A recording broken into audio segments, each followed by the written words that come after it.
जफर साहब बहुत अच्छी मार्जिन से जीते। ठीक है, वो कह रहे हैं हमारे वहाँ लोकतंत्र है, इस वजह से लोग अपनी आवाज को विरोधी तरीके से भी बुलंद करते हैं, उसको सुना जाता है। और बीजेपी और उनके गठबंधन में तो इस बात की इजाजत ही नहीं है। चित्रा जी, लोकतंत्र इसको थोड़ी कहते हैं।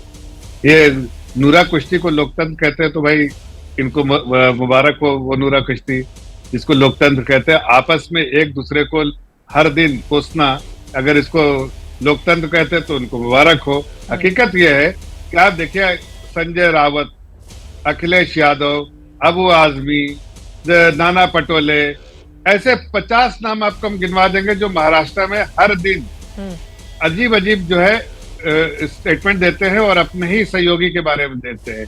अभी आप ब्रिज मोहन जी ने कहा कि भाई, और हमारे दूसरे प्रवक्ता जो है शिंदे ग्रुप के, उन्होंने भी कहा कि हमारे यहाँ सीटें सब डिक्लेयर हो ना हो, लेकिन सारी चीजें बता दी गई कौन लड़ेगा और सब अपने काम में लग गए। हम देखिए यहाँ पर इलेक्शन मीटिंग पे हमको पता है, रोज सुबह मीटिंग होती है, सुबह 9:30 से और शाम रात तक चलती है और हम लोग काम का जायजा लेते रहते हैं। हर दिन हम आगे बढ़ते जा रहे हैं और ये जो विकास, महाविकास अगाड़ी बोलते हैं ना, विकास के नाम पे यहाँ पीछे जा रहे हैं, पीछे तरफ जा रहे हैं, एक दूसरे से लड़के पीछे आपको खींच रहे और हम आगे की तरफ जा रहे हैं। इसलिए मैं आपको आपके चैनल पे फिर से बोल रहा हूँ, देखिए इस बार मिनिमम सीट आप नोट कर लीजिए, minimum seat Bharatiya Janata party और सहयोगी एनडीए पार्टनर महायुति को 180, एकदम मिनिमम बोल रहा हूँ, 180 सीट आएंगे और 200 पार हो जाएगा तो मुझे जरा सा भी आश्चर्य नहीं होगा।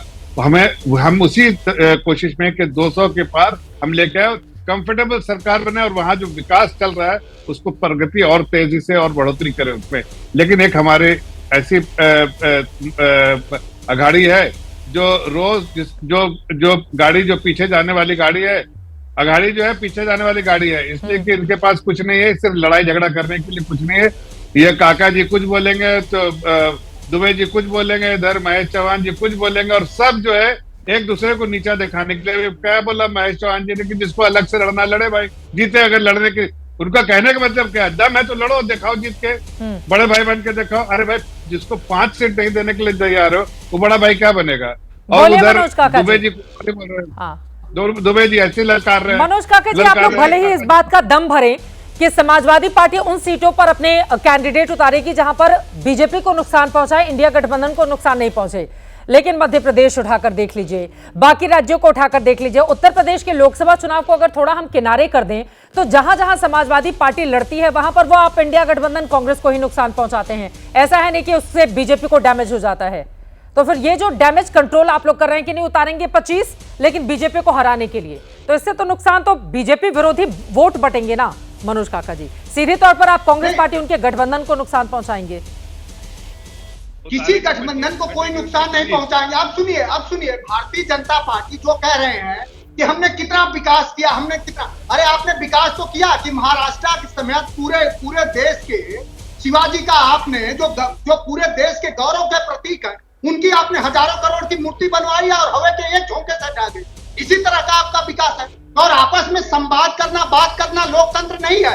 आपकी तरह गोवा से लेकर मणिपुर तक की सरकारों को खरीद लेना, आज जिनके साथ आपका गठबंधन है, क्या आपके पास शिंदे गुट ऐसे आ गया? जिस उद्धव के साथ आपने बैसाखी पर कई दशकों सरकार चलाई, उसी उद्धव जी की पार्टी को तोड़ दिया और वो ये कह रहे हैं कि बड़े भाई हम मानते हैं बीजेपी को। अरे अपने चाचा को तो बड़े चाचा नहीं माने, उनकी पार्टी तोड़ दिया अजित पवार ने, और आप बड़े भाई माने। आपका आदर्श ये देश देख रहा होगा इस मंच के माध्यम से। और जो बात है, इनको अगर कोई हराने की और बीजेपी को हराने की, आप सुन लीजिए, आप सुना करिए, थोड़ा सुनने की भी क्षमता रखिए। मैं जानता हूं कि अब चाहे जितने भी देख रहा हूं, आपकी भी राजनीतिक भागीदारी बीजेपी नहीं दे रही। मैं चाहूंगा कि कम से कम आपको तो सुनिश्चित करे कि आपका भी राजनीतिक भागीदारी सुनिश्चित। आप जफर भाई सुनिए, आप क्यों बेचैन हैं? अब आप सुनिए, अपना चरित्र सुनिए।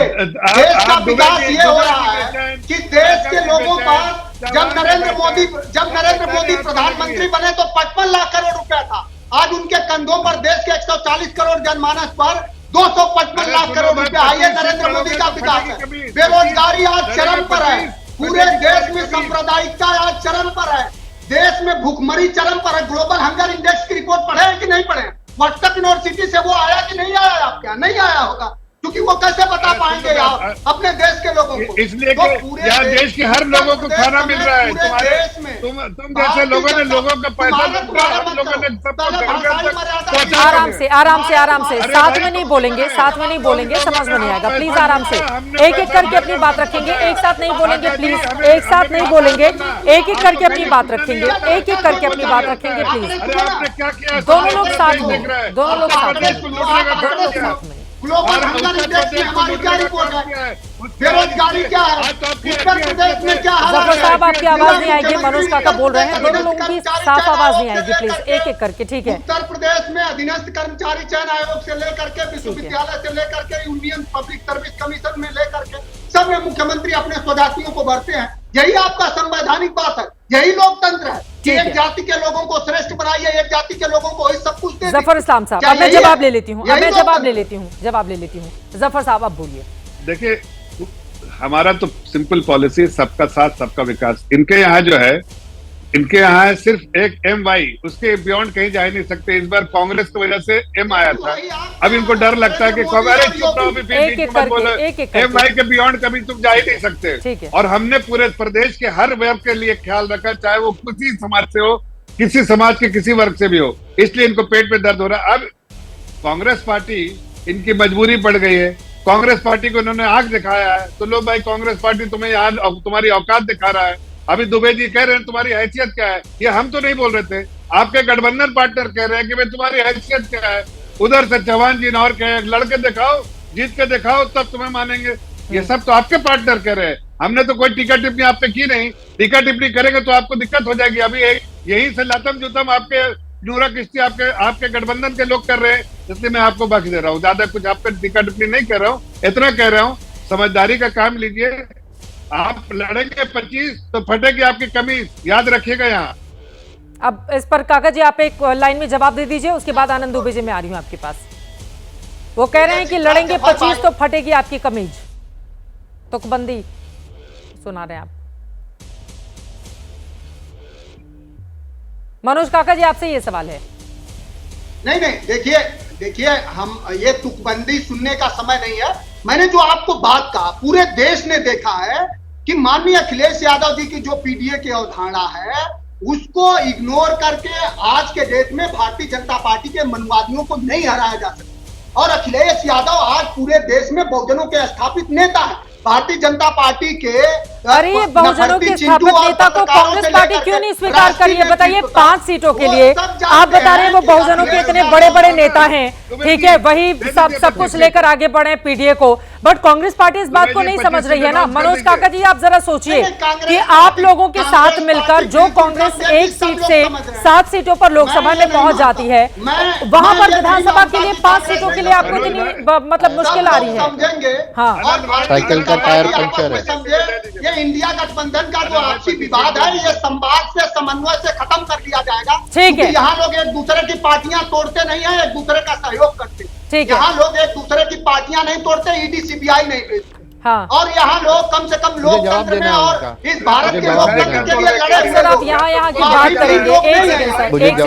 एक सेकंड सर, महाराष्ट्र में इस लिहाज से तो बहुत सरकारों को बनते हुए और बहुत सारी सरकारों को टूटते हुए भी हमने बीते 5 सालों में देखा है।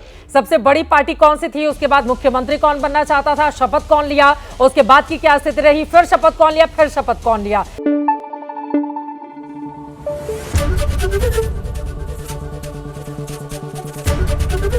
एबीपी न्यूज आपको रखे आगे।